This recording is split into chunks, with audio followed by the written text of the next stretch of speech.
Greetings, everyone, and thank you for joining us for our discussion of coronavirus economics.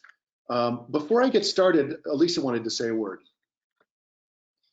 Hi, everyone. Just really wanted you to know I'm here. I will not be chiming in today. This is the Dave show, and that's what we're all here for. But I just wanted you to know that we're all thinking about you and sending all good energy to everyone to stay well and find the special things in life that we can do when we're all quarantined, pretty much. Our staff is safe. They're all sheltered in place. Some of our young people went home to their family homes. We are 100% available, business as usual. Everyone's on their computers with internet, and we're all set in that respect. So we just wanted you to know that fact, and again, just send all positive energy we can to you that you're doing well. Thanks, and enjoy the webinar. Thank you. Thank you. And I just had one piece of housekeeping before. Oh, wait, I had one more thing. Sorry, I had one more thing because so on Easter Sunday, one of our favorite artists, Andrea Bocelli, is live streaming from the Duomo Cathedral. The empty, it will be just him and his organist there, live streaming on his YouTube channel at 6 p.m. UK time. So I just know that's what I'm going to be doing at that time of day. I have to figure out what time 6 p.m. UK time is, but just wanted everyone to know that. All right, that's a great, yeah, he's such a beautiful artist. So the one piece of housekeeping was that I wanted you to all note that there is a chat function on the little control panel that is on your screen. And as questions occur to you, feel free to type them in. Yusuf is my wingman on this presentation, and he'll make sure that the questions are transmitted to me. And I'll try and answer them in real time, but there's a good chance that we'll get to most of them at the end. And we'll have plenty of time at the end for any questions that come up. So with that, allow us to get started.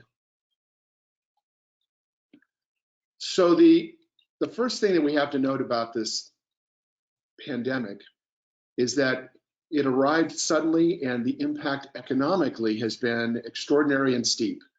As you can see, in the course of just 3 weeks, the number of claims for unemployment, weekly claims for unemployment, went from 282,000 to 6.6 million. I mean, those numbers speak for themselves. The president of the St. Louis Fed has said that he thinks the unemployment rate may hit 30% before we're done, at least in this quarter, and that economic growth may fall by as much as 30 to 50%. All of which is to say this is big. And I know you all know that, but I just thought I'd put a few numbers to it. It's big, it's been sudden, and the impact is extreme. And that's why we're talking now. This has been the impact on the market. Obviously, the markets, they take in information, and based on the assessment of all of the investors participating in the market as to what the impact is going to be on the economy and on the fortunes of publicly traded companies, they react. And through their buying and selling, they move the prices to a new level. And as you can see, in a very brief period of time, prices basically fell off a cliff. And this is something, of course, that's notable about the market, is that it can move very suddenly in any direction. Interestingly and somewhat gratifyingly, we've had something of a significant bounce in the last 3 weeks, and I'll talk more about that a little later in the webinar.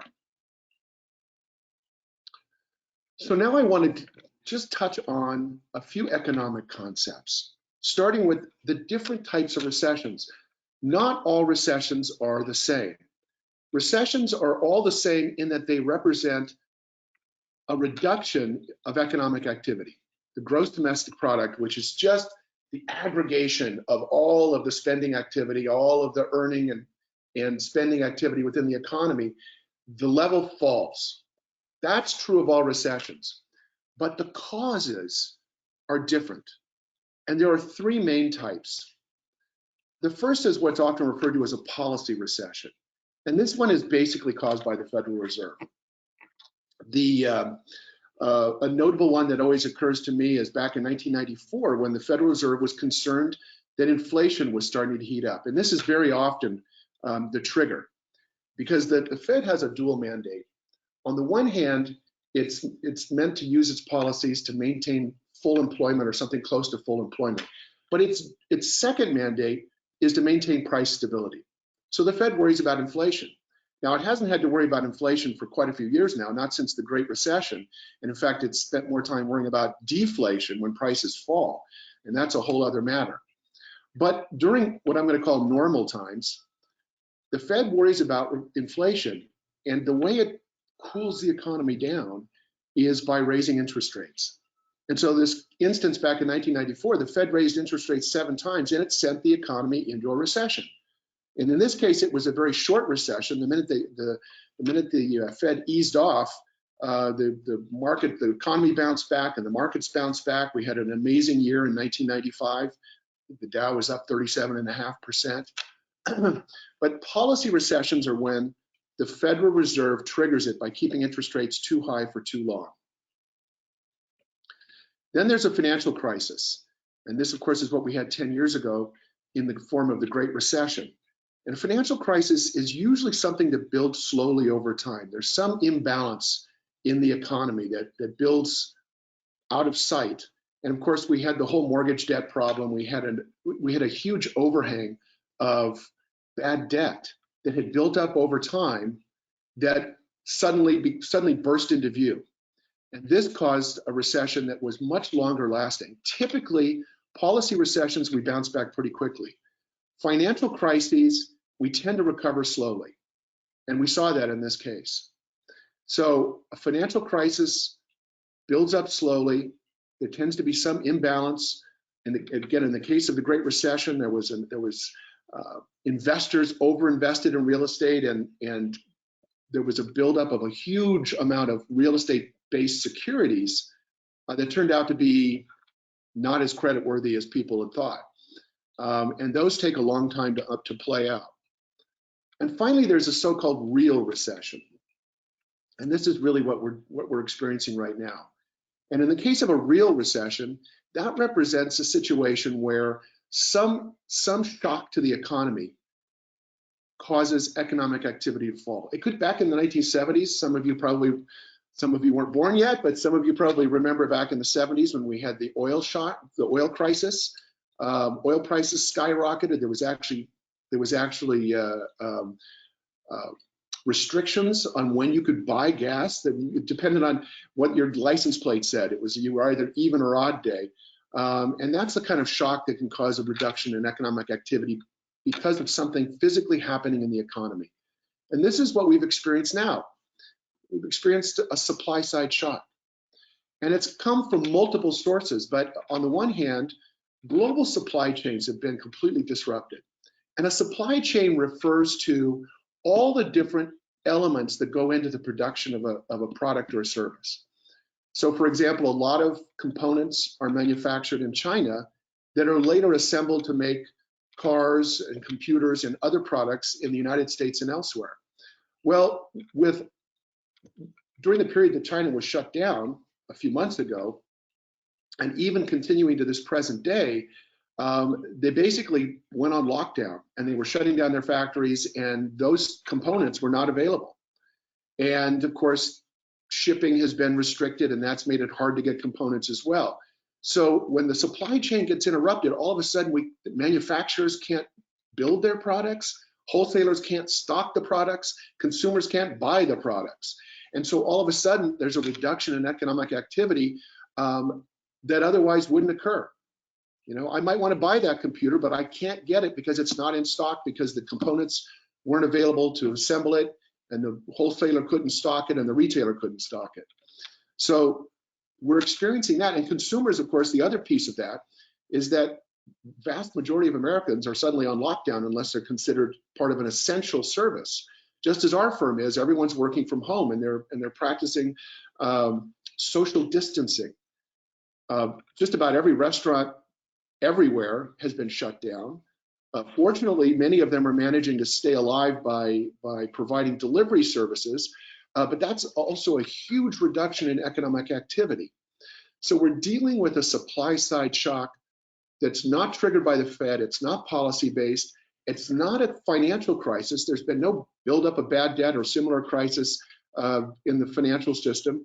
We're dealing with an external force in the form of this pandemic, in the form of the coronavirus, that has forced individuals and companies to reduce their level of activity or actually cease altogether, thus causing the economy is just the aggregation of all of the earning and spending activities of individuals and businesses and governments.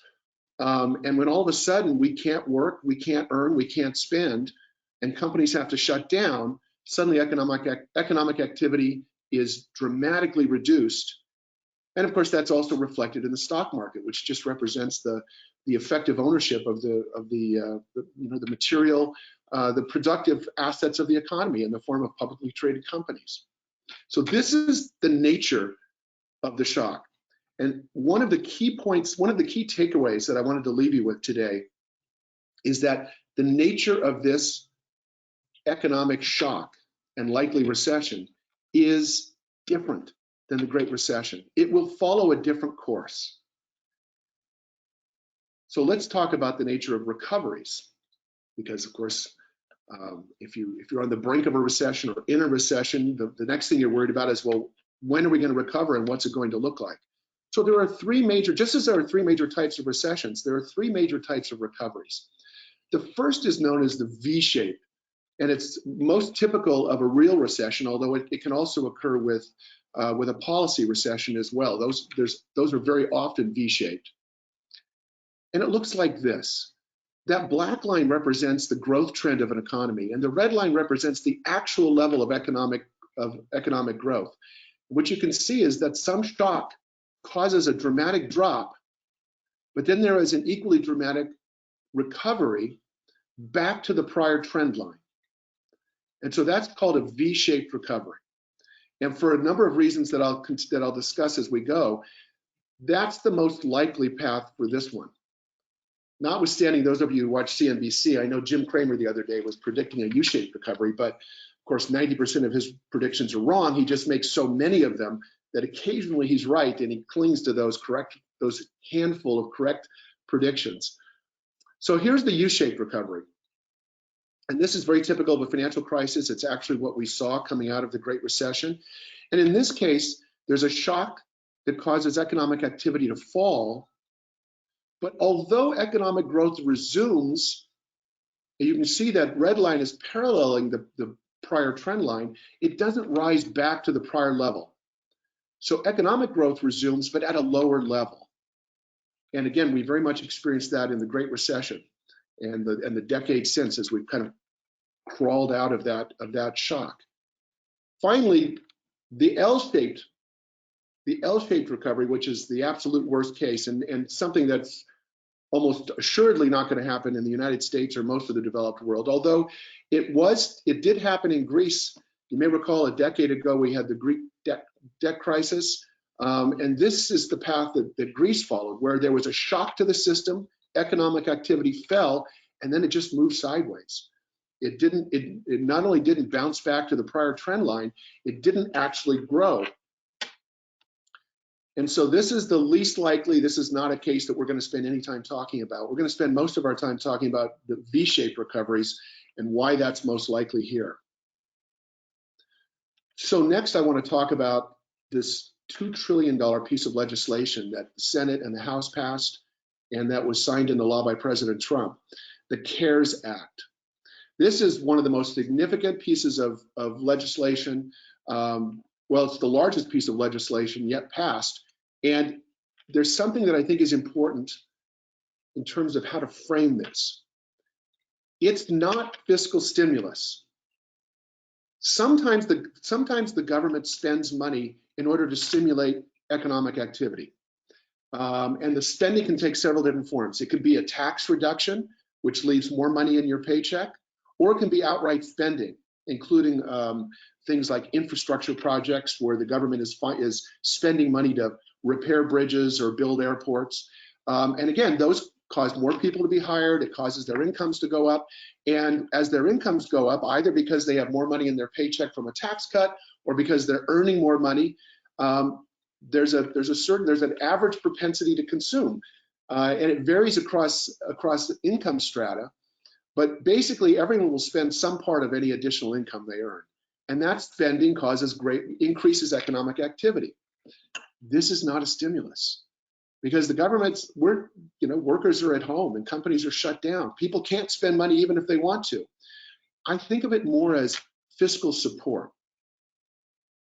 What the government is doing with this act and with everything the Federal Reserve is doing, we're going to talk more about that, and the additional legislation that's being considered even as I speak, is they're trying to keep the pipes open. They're trying to ensure that otherwise viable companies are still going to be around when the recovery arrives. Companies that would otherwise survive and flourish, but for this incredible shock, this pandemic, which is a, it's a non-economic shock. So this is the outline. I'm sure most of you have been watching this on the news or reading it in the newspaper, but I'll cover it briefly. Gratifyingly, there was a significant portion of this $2 trillion in spending. About half of it was going to individuals and small businesses. Individuals are going to be individuals who earn $75,000 a year or less will be receiving a $1,200 check, plus an additional $500 per child, per dependent child. And those are all good. I think those are all being deposited in people's accounts, or checks are being issued even as I speak. And that adds up to about a little more than $500 billion of outright, well, it's about $300 billion of outright cash payments, and then unemployment benefits have been significantly extended. Now, small businesses also got a very significant piece of this. I can tell you that I'm going to tell a story on Elisa in that when they were first debating some kind of a relief act, a lot of the news stories were focusing on the relief for large companies. The earliest news stories were talking about how the bill was going to help rescue the airlines, for example. And Elisa said, we live in San Francisco most of the time, and Nancy Pelosi, is Speaker of the House, represents San Francisco, and she has offices here. And Elisa threatened, once the social distancing was over, that she was going to go camp out in Nancy Pelosi's office and demand that they do something for small business. Well, it turns out they did. She didn't have to camp out in her office to get it. And this takes several different forms: emergency grants, but also the so-called PPP, the Paycheck Protection Program. This is huge. And in fact, this $350 billion is already oversubscribed. And so Congress is talking about approving another $250 billion. But what this does is this allows employers with fewer than 500 employees who are willing to keep them on the payroll to borrow enough to continue paying their payroll, even if their company has temporarily no revenue, to continue their payroll for up to 8 weeks. And if they in fact keep their employees on the payroll, these loans are forgivable. So this is huge. And it's not a bailout. It's merely, as Ed Lazier, who replaced Ben Bernanke as the chief of the president's, under George W. Bush, the president's Council of Economic Advisors. I watched him on a webinar the other day, and he was saying that this is really about keeping the pipes open, keeping everything flowing, keeping businesses alive that would otherwise be viable, and keeping people on the payroll, even if they've had to go home and the businesses had to shut down temporarily. So that's huge. And then another piece was SBA, Small Business Administration debt relief. And they're basically going to make the payments for the next 6 months. Yeske Bowie has a small SBA loan. We used it when we bought our Virginia office years ago, and we didn't have to do anything. They just automatically started making our payments, and we'll do so for the next 6 months. So that's really extraordinary. I won't go into the details of the big business bailout. A not insubstantial chunk of it was aimed at preserving the airlines. As you might imagine, with 90% of flights canceled worldwide, the airlines are in a world of hurt. So, but it's meant to make lending available to big companies of all sorts. Now, in this case, they did put some limitations on it. Companies are not allowed to use the money that they borrow for share buybacks. They must use it to keep the company going, to keep the payroll intact. And these loans will not be forgivable the way the small business loans would be. There was $153 billion to support public health initiatives, and then another $340 billion for states and municipalities. This was really very important. The thing about states and cities and other municipalities, counties, they typically can't borrow money endlessly the way the federal government can. You know, they have caps on how much they can borrow. And so a crisis like this that causes their revenue to go down can also put them in a world of hurt. So this provides support for that. And the Fed just today announced that it was going to make up to $2.3 trillion available to support states and municipalities and to lend to small and middle-sized businesses. So the Federal Reserve is weighing in also to a really significant degree. I think it's worth noting that in this instance, the Federal Reserve actually jumped in much faster than it did during the Great Recession. And this is really important. And I think this is really one of the things we're going to look back on and say, thank God. Thank God for two things. One, that the federal government, that Congress and the White House took such substantial action and did it so quickly and on such a bipartisan fashion, and that the Fed came in early and came in big. Because the thing is that we have a huge economy filled with businesses that, again, would otherwise be viable but for this pandemic, but for the enormous shock that was caused by this pandemic. And we want to keep those viable businesses alive for the 6 or 8 or 12 weeks or whatever it's going to take for things to start to loosen up, so that the people will have jobs to go back to, so that we'll have companies to resume their growth. And this is one of the reasons, honestly, that I think we can predict the somewhat higher probability of a V-shaped recovery, because of the fact that the pipes are being kept open, that the economy, all the elements of the economy, all the elements that make up the economy, from payrolls to businesses, are being kept intact so that they can bounce back when the time comes. The other thing that we've been seeing that is really so extraordinary, you know, those of you who have listened to us before know that we talk a lot about our worldview being founded upon a belief that human beings are resilient. They are ingenious and they're resilient. And I think that we've seen an extraordinary example of that. I mean, with the rapid transformation of companies throughout the country and throughout the world to, I'm going to say, almost put themselves on a war footing. It's the nearest thing I can imagine to this is what happened during World War II. When you have Anheuser-Busch and honestly a lot of other small and large breweries that have started producing hand sanitizer. Clothing companies like the Gap and St. John Knits and Armani. Armani has converted 100% of their production worldwide at this point in time to producing masks, gowns, and scrubs for our medical professionals who are on the front line fighting the COVID. This Bloom Energy story I love. It was actually first shared with me by a friend of mine the other day. Bloom Energy is a green energy company. And being a green energy company, it's staffed by a lot of engineers. Well, the state of California had requested ventilators from the federal government and had received 1,000 of them. But of the 1,000 ventilators they received, 170 of them couldn't be used because there's a time limit. You can only put so many hours on a ventilator, and then it has to be serviced. And apparently one of the engineers at Bloom looked at the specs and went to his boss and said, you know what, we could do this. I honestly, I get a little emotional when I hear stories like this. And so they had the state of California ship them 170 that couldn't be used. And over the course of a weekend, they refurbished them and sent them back, and they're now in service. So these are the kinds of stories that really continue to affirm our worldview that human beings are resilient and ingenious and will adapt. Bill Gates just the other day announced that he is spending billions of dollars to support to support 7 different attempts to develop an effective vaccine.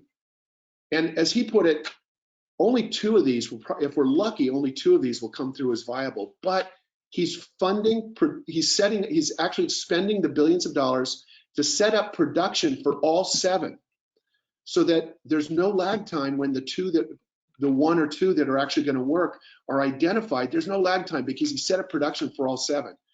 And he said, you know, if spending a few $1 billion at a time of crisis like this can do some good, it's worth it. So anyway, so resilience. And again, all you have to do is open the newspaper and you're going to see stories like this, and you're seeing stories like this every day. And it just, you know, it affirms one of the reasons why, you know, we're going to bounce back. So let's talk about some of the key questions. I am not an epidemiologist and I do not play one on TV, but I am paying attention, as we all are.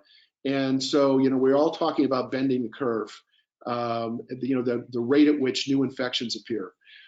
Just this morning, literally an hour ago, I was listening to an epidemiologist at UC San Francisco who was saying, honestly, he says, I hate to say this out loud, I don't want people to be overconfident, but we've not just bent the curve in California, we've flattened it out. He said, that doesn't mean we need to stop our ongoing efforts and that we need to continue to stay home and we need to continue to practice social distancing.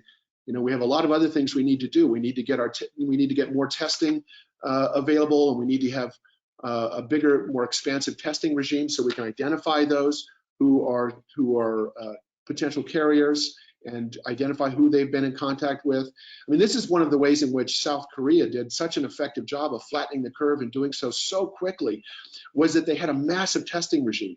If you can quickly identify who's been infected and then further identify who they've been in contact with and sequester those people, you can flatten the curve. So one of the things that's worked in California is that, first of all, the city of San Francisco, and then shortly thereafter, Governor Gavin Newsom, were very, very early in mandating that everyone shelter in place, unless you were a first responder or something else, working some other essential service. And that's helped.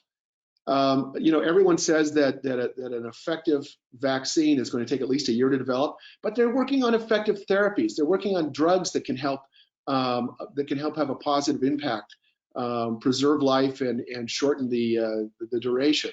And so that's sort of the two pieces there. And it seems, again, I'm not an expert. I'm an interested amateur who's reading everything that comes my way.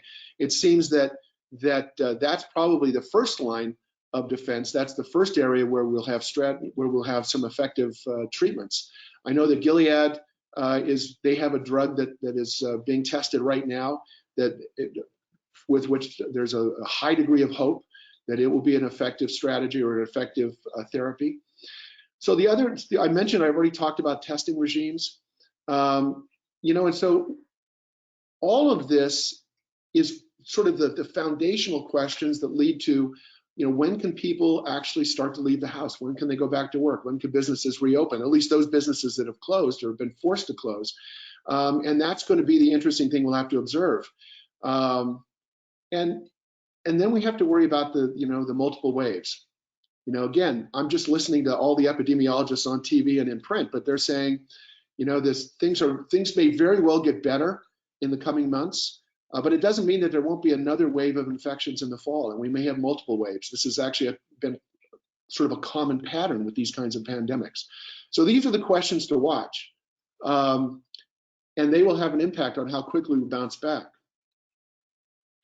So I want to come back to this market impact. I'm coming back to this, and I'm coming back especially to this bounce that we've seen in the last 3 weeks, not because I'm predicting that we've turned some corner or that the market is predicting that we've turned some corner. I mean, the market might be predicting that, but I don't want to be a Pollyanna and say that's what I'm predicting. What I want to do with this illustration is just point out how important it is to recognize that we just can't time the market. Just as the market fell off a cliff in a matter of days and weeks, it's turned around recently in literally a matter of days and weeks. The market is up, depending on how you measure it, which market you're looking at, it's up over 20% in the last 3 weeks. In fact, I found this interesting. Just starting less than 3 weeks ago on March 23rd to the present, as you can see, every single category, every single market category is not just up, it's up 20, 25%. And this is the kind of thing, if you had gotten to the sidelines because you couldn't take the pain anymore, by the time you realized that there was any kind of a recovery happening, it's happened. So this is the kind of thing where you need to sort of stay put, stay in for the ride. So I just want to summarize a few key points, and then I'm going to turn to questions. I know a few questions have rolled in during my comments, but we'll make sure we get to all of them. So the immediate economic impact just based on that first slide, I could bring up other economic measures, but I think it's clear to everyone, it's extraordinary. It's almost unprecedented. You know, you have to look at world wars to see this kind of an economic impact. And it was sudden and it was steep. The supply side shock, however, while it was extremely steep, doesn't foreclose on the possibility of a V-shaped recovery. Because of the fact, especially because of the fact that the government in the form of the Federal Reserve and Congress and the White House have acted so promptly and with such extreme measures to ensure that the key elements of the economy are preserved, that people are still getting will still get their paychecks, that companies will be able to survive, so that they're there, so that all the elements of the economy will be there ready to step back into action, whether as a consumer or as a worker or both, the minute we have any kind of loosening of the restrictions that we're suffering from right now. The stock market, this is, again, this is not me predicting anything about the last 3 weeks, but it is important to note that the stock market is always thinking about the future. The stock investors don't care about what's happening today. They care about what's happening tomorrow and next year. And so the market's going to recover not when everything has been solved, but when there's some kind of solution or some kind of easing visible on the horizon. That's when the market's going to recover, because the market is always looking to the future. And the market also has proven to be a great prediction mechanism. All of those hundreds of millions of investors all showing up with their non-overlapping bits of information and voting with dollars, they actually aggregate to a wisdom of crowds that's very impressive. And I saw some article the other day in which the title was "How the Pandemic Broke the Weighing Machine," and that's a reference to something that was once said about the market, that the market is less of a pricing mechanism and more of a weighing mechanism, that it sort of weighs all the factors and then balances out to some equilibrium price. But I don't think it was broken. I think that the market reacted suddenly because the pandemic spread suddenly, and I think the market will react suddenly when we see any easing in basically all of the negative impact that we've seen, mostly arising in the last 4 weeks, at least in the US. So the other thing is, again, I'll just repeat, the extraordinary measures that the US and other developed governments have taken, I think is really paving the way for a rapid recovery once we start to get some easing from the worst of this coronavirus pandemic. And finally, I can have my thoughts and beliefs about human resilience and human ingenuity and about where we're going and about what the economy is going to look like when it starts to recover. We won't know until after the fact. When it comes to economics, there's been a lot of studies done examining how well economists can predict the future, and the results are always the same. Economists are terrible at predicting the future because the economy represents such a complex cloud of interrelationships. It's like trying to predict the weather. So what they are really good at, though, is explaining why something happened in the past, when you can actually observe all those moving parts. And this is one of those cases where we'll know after the fact whether or not all the actions that have been taken were the right actions, were effective actions. I have a belief, it's an optimistic belief, but only time will tell. And of course, as you know, we always emphasize, in the face of economic dislocations, in the face of physical dislocations, Elise and I have been trapped behind closed doors for 3 weeks now, and I am getting cabin fever, I'll admit. Sometimes you just have to sit down and breathe. And many of you were actually participated in a live meditation session that one of our good friends, Jane Cunningham, put on Monday. And for those of you who were not able to participate, it was recorded. And if you just, drop us a line, we'll send you a link to the recording. And it was really nice to be able to have someone take us through a guided meditation and help us really relearn how to breathe. So with that, we're going to come to questions, and I'm going to see which ones have come in so far. And so from Jason, how much of our recovery will be affected by other countries? That's an excellent question. And honestly, a lot of our recovery will be impacted by that. You know, the US exists in a very interconnected world at this point. Notwithstanding the trade wars we've had in recent years, globalization is still intact. We're still a globally integrated economy. And it's why we've seen the dislocations in the supply chain that I mentioned earlier. So so the rapidity with which China, for example, is a big supplier of components for American manufacturers, the speed with which China can get back online, and they are moving rapidly to get back online. It will happen, but that's going to impact us. And the same thing with Europe. The European Union is working hard with their own support efforts. All of these economies depend on each other. Now, the U.S. economy is probably as independent as any economy. There's a lot of our economic activity that begins at home and stays at home. So not all of our recovery is going to depend on other economies, but a not insignificant part will. And so that's why I also keep track of what's happening in the European Union, what's happening in Japan, what's happening in China, because these, you know, what happens there is going to be part of our recovery. Okay, so what forces caused the Greek economy to stagnate after the recession? You know, the biggest part of that was the fact that the European Union, while it bailed them out temporarily, it put extreme fiscal constraints on them. And so they were not actually able to spend their way out of their problems. And this is one of the things that the U.S. does not suffer from, because the U.S. is in control of its own currency. So the U.S. can carry out any fiscal and monetary operations to literally any degree it wants. And the only constraints that ever exist really are inflation.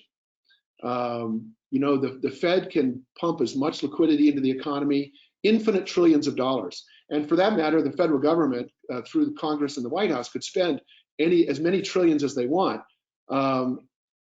And we're not constrained by any outside force the way individual members of the European Union are, including Greece. And so when they were bailed out by the rest of the European Union, extreme fiscal constraints were put on them.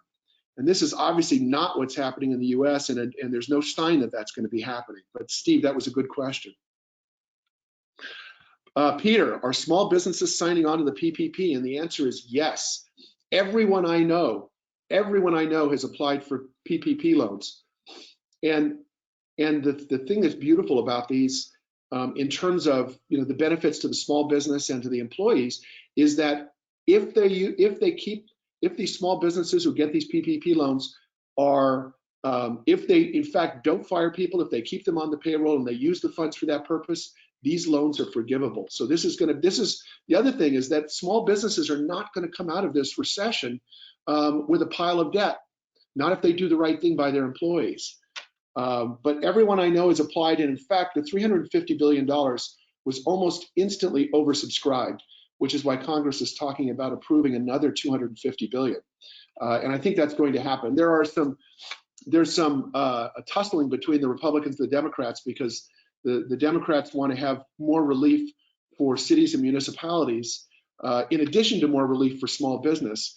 But I'm confident that they're going to come to some kind of an agreement, and there will be an expansion of the PPP.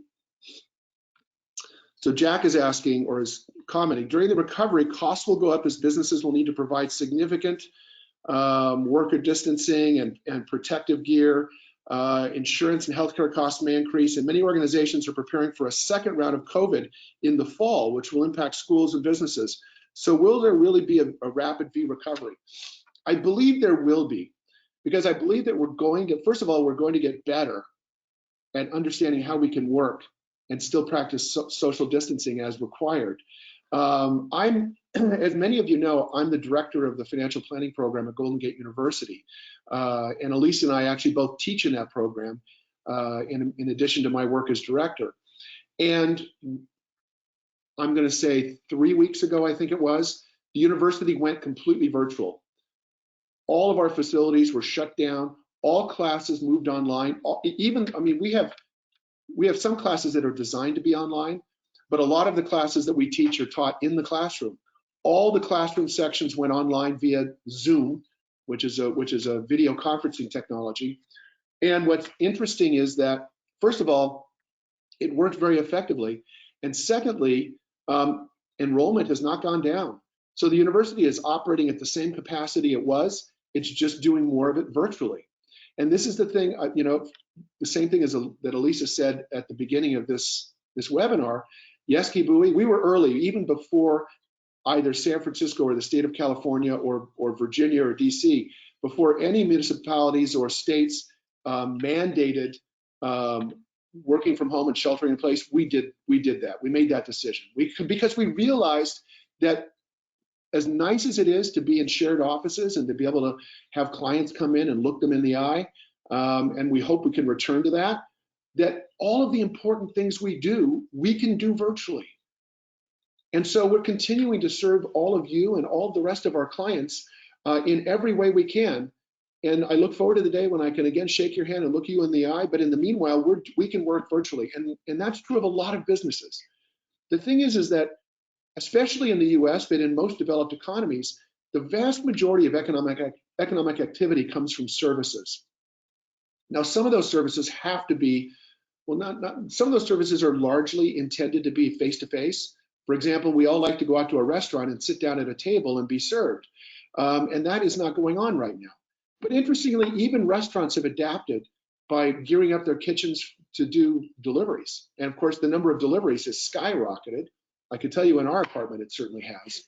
So I think, Jack, that a big part of it is some of it's going to be getting relief from the virus and its the most dire impact. And some of it's going to be our ability to be resilient and adaptive and get things back on track, even in the face of perhaps future waves of the pandemic returning. Let's see. So Steve is asking, doesn't the V-shaped recovery assume that the government will continue to fund recovery measures of the shelter in place longer than expected? Would it be a U-shaped recovery if the shelter in place orders continued for a longer period than the Fed actions will ameliorate? I think the biggest thing there is that you don't want companies to go out of business, and you don't want employees to be long-term unemployed. These are the biggest factors. That's where you get into a U-shaped recovery. With each passing day that individuals are unemployed, their human capital erodes, and that's hard to recover. And when companies go out of business, new startups don't happen overnight. So it's definitely going to be required that the government stay vigilant. But I see no sign that that's not the case. Again, with everything that the Fed had already done weeks ago, and everything that the Congress and the White House has done in the last few weeks, and then to have the Fed come out again today and say, here's another $2.3 trillion. We're going to throw resources at this as long as we have to, and whatever magnitude is required. So, sometimes you have to have faith in your government, especially when your government looks like it deserves your faith. But Steve, to your point, if the government pulled in its horns prematurely, if the Fed said, we're worried about inflation, so we're gonna actually pull some liquidity out of the economy, we're not gonna do all of this lending, and the federal government through Congress and the White House said, yeah, we're not gonna support any more recovery efforts, then you could get into a U-shaped recovery, where you were on a lower growth path because so many companies had gone out of business and so many people had become long-term unemployed. I don't actually, personally, my best assessment is that's not the path we're currently on. And I actually think it's not the path we're likely to be on. But it's not impossible. So that's an excellent question. And Vicky is asking, should my attitude towards spending money versus saving money be different in this economic climate? The fear makes me want to not spend, but I want businesses to be there in the future. I think that we can continue to spend. For those of you, now I'm speaking to our clients in particular, for those of you who are our clients and who are in the spending phase of your life, or even not, we have always designed a stable reserve of cash and high quality short-term bonds into your portfolio as a reserve to support spending. For those of you who are retired, that reserve is typically sized to be 6 or 7 or 8 years worth of spending. And if we're not out of this thing in 6 or 7 or 8 years, all bets are off.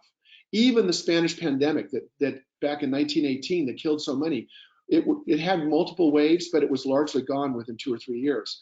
I don't think you should pull your horns in. I think you should continue to spend, support the businesses you care about, support the arts organizations you care about. Elise and I are continuing to make donations to all of the organizations that we care about, the nonprofits, the symphony, the orchestra, the museums. And you know what? Take care of your first responders. I will tell you something that we did the other day. A few days ago, we sent 10 boxes, or we sent 10 pizzas to the San Francisco Central Station, and we sent 10 pizzas to fire station number 2, which is right down the street from us. And they tracked us down, at least the fire station tracked us down. I guess my cell number was attached to the order. And they said that they really appreciated it. They really appreciated it. In fact, one of my neighbors yesterday said, "Why is there a fire truck parked in front of our building?" And it turned out it was because they were showing up to deliver me with the official fire station number 2 t-shirt. But support your first responders in whatever way you can, and support everything you believe in. I think that's going to be an important part of this recovery too. So Mark is saying, is inflation a risk in a year or two? That's a great question. I mean, my background is economics. I have 2 degrees in economics, and classic economic theory says if you flood the economy with this magnitude of liquidity, and you spend trillions of dollars, you have this much fiscal activity, basically inflation is guaranteed. But we've been living in a different world. I've been predicting inflation for the last 10 years, ever since the Great Recession ended, and so have a lot of other people, and it just hasn't shown up. In fact, as I said earlier, the Federal Reserve has spent a lot more time concerned with deflation, falling prices, than inflation.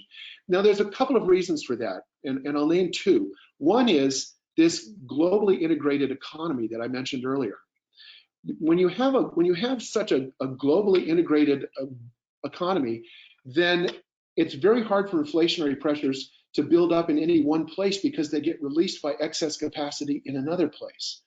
The minute that it becomes too expensive to manufacture something in China, manufacturers just move it to Taiwan, or they move it to, I meant to say Vietnam.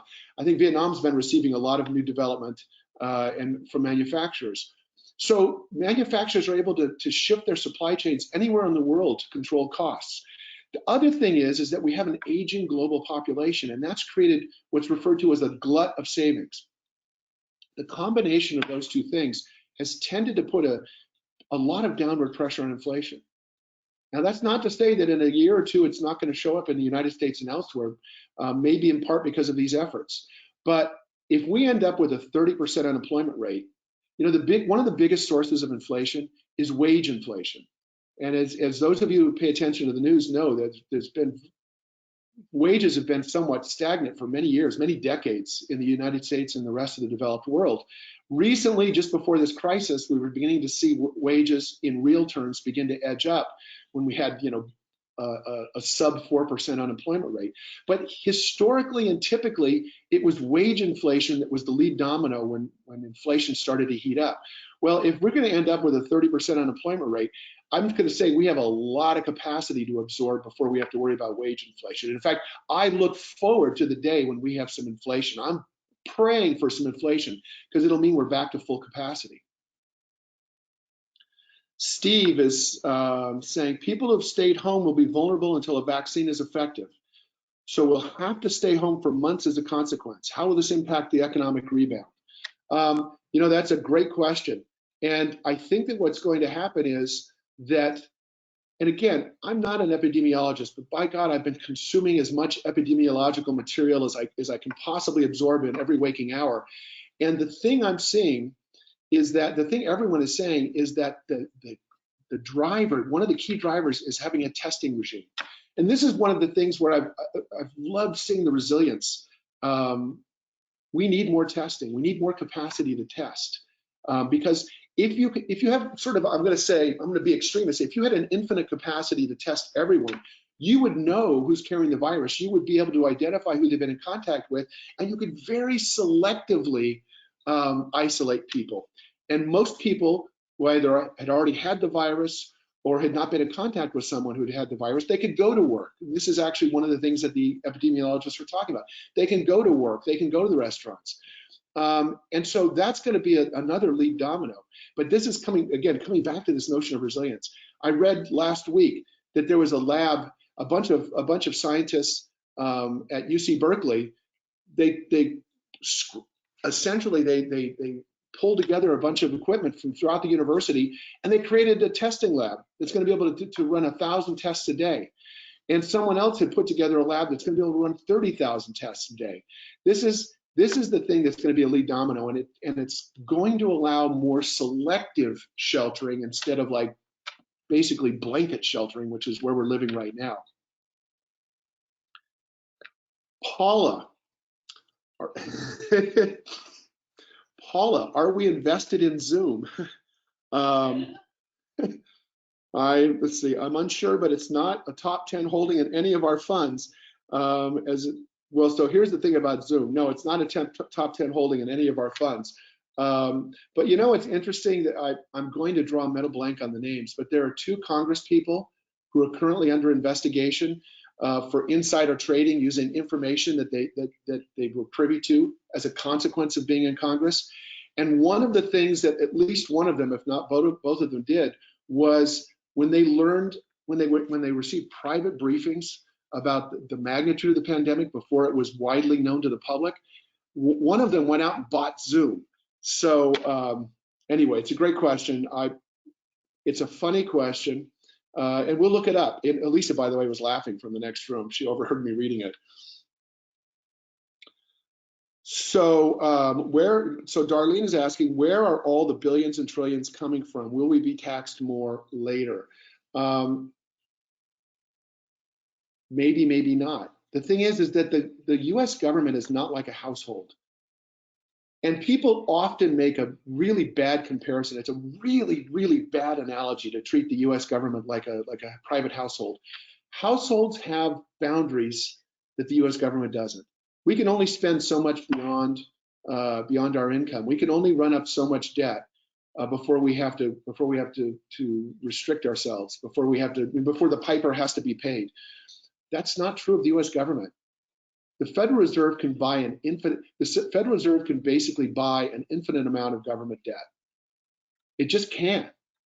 And so the one thing that will happen is there will be some fiscal restraint coming into place if we ever see a serious uptick in inflation.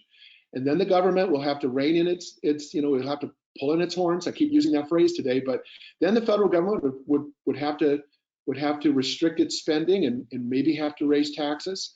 But in the meanwhile, the Federal Reserve can buy an infinite amount of government debt and is doing so. So that's not going to be, I think that's going to be one of the least of our worries under the circumstances. But again, it's a great question. Wow, those were all amazing questions. Oh, and here comes one more. Brian, we have cash we are sitting on but are nervous to get in. If we do, should we DCA, which means dollar cost average? And the answer is yes. Those of you who work with us know that if you have a big pile of cash that shows up in the portfolio, we tend to put it in increments. So we'll invest it over a series of months. We might do it in 3 installments over the next 3 months, or 4 installments over the next 4 months, depending on the circumstances and the size of the cash that you're investing. And this isn't because we're predicting that there's going to be a further decline in the market. This is just spreading the risk. What it means is we're going to average out our entry point into the market with that cash. So it means that we won't get it all in at the lowest point, but we also won't put it all in at the highest point. We'll end up getting in at the average valuation over the next 3 or 4 or 6 months. So great question. Yes, if you have cash available for investment and you don't need it for spending, definitely let's consider putting it in the market, and definitely we will dollar cost average it into the market. We'll spread the risk. Which sector will see the biggest rebound after the recession is over? Well, you know, in a way, I think they all will see a big rebound because our economy is so interrelated. But one of the I mean, all you have to do is look at the sectors that are hardest hit. So, for example, airlines. Airlines have taken probably the biggest body blow of any major industrial sector. But tourism, travel, entertainment, those have all taken the biggest hits of any sectors of the economy. And when the easing occurs, they're also likely to have the biggest rebound. And I see another question rolling in. I'm really enjoying these. I'm so glad we're able to have this dialogue. I see 3 little flashing dots. Yusuf is feeding these into my cell phone. So Andrea is asking, is there a way for me to share this webinar with others? Yes, well, what a great question, thank you. This webinar is being recorded, and and as soon as we process the recording, which will be today, and we have it posted to the website, we will send you all the link. And please share it as widely as you like. We would really like to have everyone hear our perspective. I think it's important for people to understand the framing that I offered, and to hear the wonderful dialogue we just had in the last 15 minutes. So thank you. So with that, I'm going to thank you again for all showing up, and I'm going to ask Yusuf or Lauren to actually stop the webinar because I can't seem to get to my controls. But thank you for joining us, and please call us or email us, and if you have any more questions, let's talk.